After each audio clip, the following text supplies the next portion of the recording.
बिस्मिल्लाहिर्रहमानिर्रहीम। तमाम ज़िम्मेदार काश्तकारों को, भाइयों को राय अकबर का सलाम हो।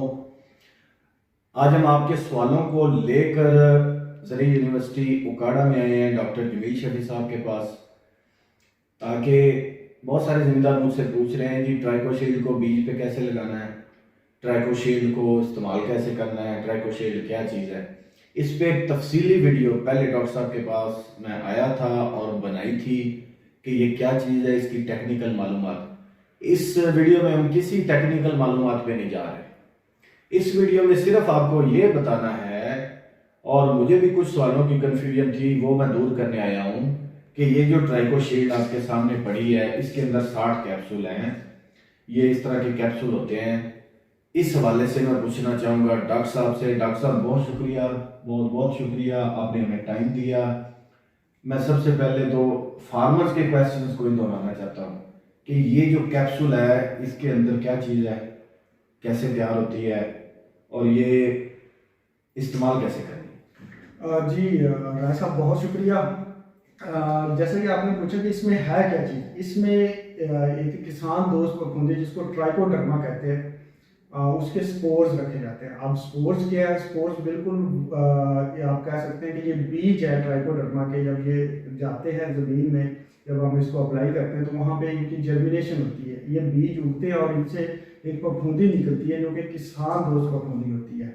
और वो जो बीमारियां पैदा करने वाली फफूंदियाँ हैं, बैक्टीरिया हैं और नीमाटोड्स हैं, उनको ये कंट्रोल करती है, उनको खुराक के तौर पर इस्तेमाल करती है। और ये कुछ ऐसे केमिकल्स भी प्रोड्यूस करती है जिनको हम टेक्निकल ज़बान में मेटाबोलाइट्स कहते हैं। वो जो है उन नुकसानदेह फफूंदियों, बैक्टीरिया और नीमाटोड्स को कंट्रोल करने में मददगार साबित होते हैं।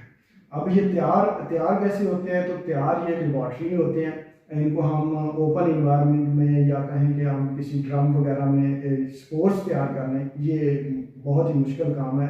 इनके जो स्पोर्स हैं वो सिर्फ और सिर्फ लेबॉर्ट्री में कंट्रोल इन्वायरमेंट में ही प्रोड्यूस किए जा सकते हैं। अच्छा डॉक्टर साहब, मुझसे पूछते हैं दोस्त के बीज पे 2 पैक लगाने हैं। इतने सादा हमारे फार्मर भी हमारे दरमियान मौजूद होते हैं, वो कहते हैं 2 पैक लगाने हैं, तो वो कन्फ्यूजन दूर कर दें कि ये 2 कैप्सूल बीज पे लगाने हैं। जी, 1 किलो बीज पे ये 2 कैप्सूल्स लगेंगे। इन कैप्सूल्स को खोलना है और इतना पानी ले लेना है जितने में वो बीज जो है उसके ऊपर हर एक बीज जो दाना है वो नमदार हो जाए। ठीक है। तो इन कैप्सूल्स में जो स्पोर्स मौजूद है पाउडर की शक्ल में, उनको उस पानी में हल करना है और बीज के ऊपर लगा देना है। और उसके बाद आपने उसको फौरन कास्ट कर देना है। ये चूँकि बीज है और बीज स्पोर्स को जब नमी मिलती है तो उसकी जर्मिनेशन स्टार्ट हो जाती है।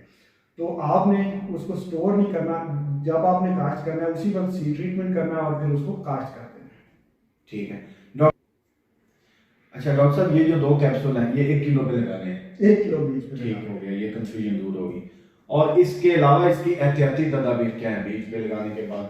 एहतियाती तदाबीर ये है कि एक तो आपने इसको जो है वो स्टोरेज के हवाले से है कि ठंडी और खुश्क जगह पे आपने इस बॉटल को स्टोर करना है, क्योंकि इसमें बीज है जिंदा जिन्होंने बाद में आपको जर्मिनेशन के बाद फफूंदी ने उगना होता है, तो उसको एक मुनासिब टेम्परेचर पे स्टोर करना है। दूसरा, जब आपने लगा लेना है तो उसके फ़ौरन बाद इसको काश्त कर देना है। तीसरा, कि कोशिश करें कि आप उस वक्त अपनी फसल की काश्त करें जब जो दर्जा हरारत है वो थोड़ा सा कम हो, मसलन जो सुबह के टाइम या फिर शाम के वक्त में। और इसके बाद इसके साथ कोई और फंजीसाइड मिक्स नहीं करनी। फंजीसाइड मिक्स करेंगे तो वो इन स्पोर्स को भी मार देगी और फिर ये स्पोर जो है वो मरने के बाद अपना जो काम नहीं दिखा पाएंगे। और डॉक्टर साहब, रौनी में जो फ्लड करनी है वो 60 कैप्सूल करना है? जी, 60 कैप्सूल्स जो है वो आप एक ड्रम में डाल लें, एक केयर में डाल दें, उसको हल करने के बाद नक्के पे रख दें और उसको टूटी को खोल दें। इतना खोल दें कि आपका खेत भी शराब हो जाए और ये जो पानी है आपका ड्रम वाला या केयर वाला वो भी खत्म हो जाए। जो खाद हमने डाली है डीएपी वगैरह, सल्फर वगैरह छटा की हुई है, उससे इसको कोई प्रॉब्लम नहीं?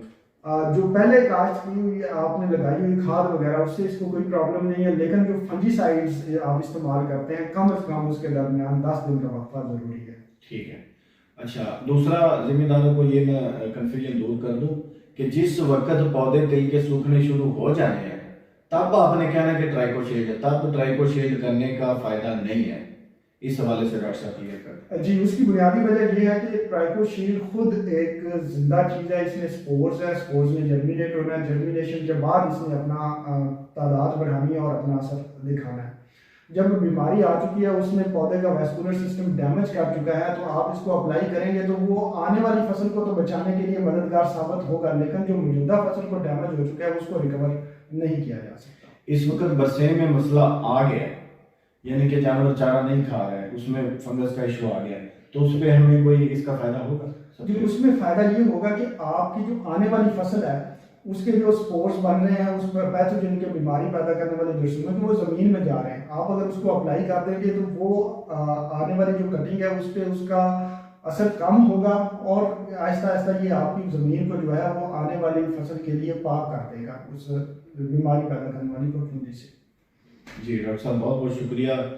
मुझे उम्मीद है कि तमाम ज़िम्मेदारों के सवालों के जवाब मिल गए होंगे और हम इंशाअल्लाह अज़्ज़ व जल पूरी कोशिश करेंगे कि जितना हो सके ज़राअत में जिद्दत की तरफ जितना भी हमें कोशिश करनी पड़े इंशाअल्लाह ज़रूर करेंगे।